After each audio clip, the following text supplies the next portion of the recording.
Our next speaker is Gabriel Miller. I would like to add my voice to the chorus here today in opposition to this ridiculous resolution. At a time when the rest of the world is condemning Israel for committing war crime after war crime, Chicago is fiddling around on whether to condemn Hamas. By doing so, Chicago will be doing its part in enabling the genocide of Palestinians. And this resolution acts like it's on the side of innocent civilians.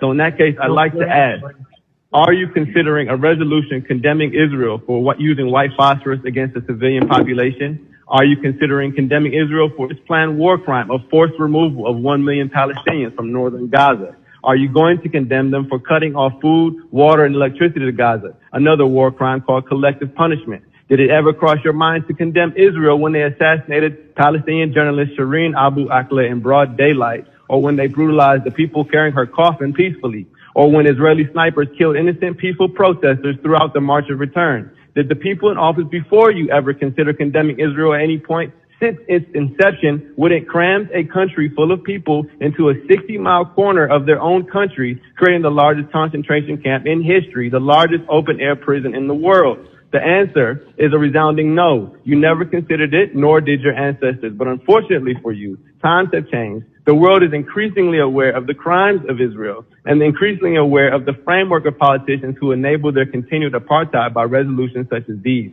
And in a city like Chicago, with majority black and brown people who have experienced the apartheid-like conditions of oppression in the United States, a generation of young people have emerged who understand immediately that we have everything in common with the Palestinian people and nothing in common with the brutal Zionists under who they suffer. A generation of people who are not surprised when we find out that our politicians, up to our president, spread lies about 40 babies being beheaded in order to rationalize genocide. We're only surprised that they're forced to walk those lies back. But of course, the damage is done. People are still spewing the debunked lies about rape and massacre of babies, even here in this very meeting, when actually there is endless evidence of Israel having killed over 500 babies in the last 48 hours alone, having dropped more bombs in 24 hours than the U.S. dropped on Afghanistan in 1 year. And finally, let it be known that condemning the attack as the actions of some fringe group misses the point of what's going on. The attacks were carried out by a broad coalition of groups from every section of Palestinian society, not just Hamas. That coalition represents a people determined to attain freedom at any cost,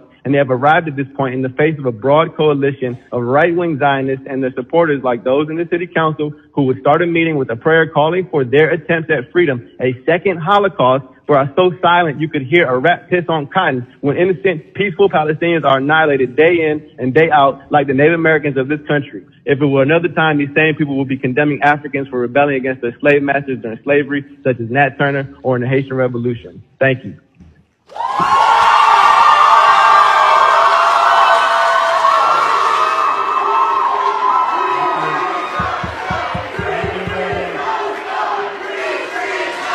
Thank you. Please.